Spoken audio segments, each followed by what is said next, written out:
Daniel Cornalba, bonjour. Bonjour. Merci de venir pour cette interview. J'aimerais aborder avec vous la question des fonds européens. Ce sont des fonds c'est une manne qui est importante pour tous les territoires. On entre aujourd'hui dans un nouveau cadre financier, c'est comme ça qu'on appelle ça dans le jargon, pour une période qui va aller jusqu'en 2027. Qu'est-ce qui va changer par rapport à la programmation précédente ? Alors déjà, merci à vous de bien vouloir parler d'Europe, parce que c'est quand même trop rarement le cas, et donc je trouve ça très bien qu'on y consacre du temps. Comme vous le dites, il y a des cadres pluriannuels financiers qui sont fixés par l'Union européenne, auxquels s'ajoute, c'est important de le dire, le plan de relance européen, donc qui vient rajouter un potentiel financier important. Vous avez cité un certain nombre de fonds qui existent, mais qui en vérité, plutôt que de parler des fonds eux-mêmes, j'aime bien parler des objectifs parce que c'est toujours plus clair que tous ces sigles que l'on peut avoir. Mais ce sont des fonds à la fois pour la transition écologique, par exemple pour l'isolation du bâti. Ce sont des fonds aussi pour certaines reconversions dans le domaine agricole. Ça peut être des fonds sur l'insertion professionnelle. Ça peut être des fonds également pour la démocratie locale. Donc il y a toute une batterie de fonds qui effectivement existent et où il faut rappeler toujours qu'ils font l'objet d'énormes débats au niveau européen, mais pas seulement ce qu'on appelle parfois l'Europe de Bruxelles, mais à chaque fois où sont représentés nos gouvernements. Pour moi, l'essentiel, c'est un maire qui vient d'être élu, par exemple, qu'est-ce qu'il peut en tirer très concrètement ? Parfois, on a l'impression de faire face à une montagne, à une sorte d'impossibilité. Je pense qu'il est essentiel de savoir qu'on peut être accompagné à la fois par la représentation de la Commission européenne en France, par les maisons de l'Europe qui strient le territoire quasiment dans tous les départements, mais aussi par un certain nombre d'associations spécialisées.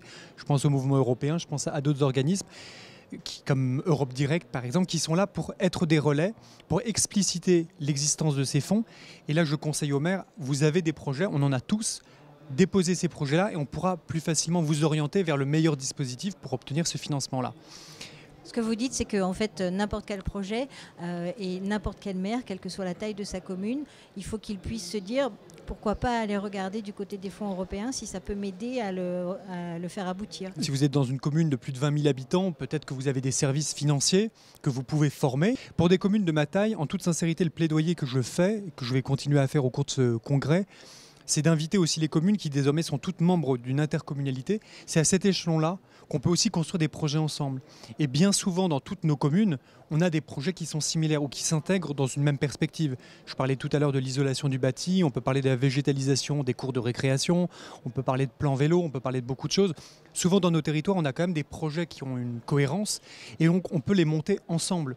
Et généralement, ensemble, on a davantage de capacité à capter certains fonds européens, à attirer l'œil, on va dire, de l'Europe, mais aussi du coup à réaliser ces projets derrière. Et en termes de délai, ça correspond au délai pour candidater à des fonds européens. Ça reste dans des délais raisonnables pour mener des projets locaux. Dès lors qu'on a produit ces éléments-là, qui sont des éléments concrets, tangibles, moi je dis tant mieux, profitons-en. Vous avez déjà élaboré, en tout cas montré que vous vous projetiez dans quelque chose. Donc là, c'est l'occasion de s'inscrire dans ces calendriers européens et d'aller remonter ces projets. Il n'y a pas de temps à perdre, puisqu'évidemment, ça se joue en début de mandature si on veut réaliser des choses dans la durée ensuite qui profiteront avant les 6 prochaines années. Et sur l'instruction, l'organisation, la façon dont c'est organisé au niveau régional par la France, est-ce qu'il y a beaucoup de différences avec des pays voisins ?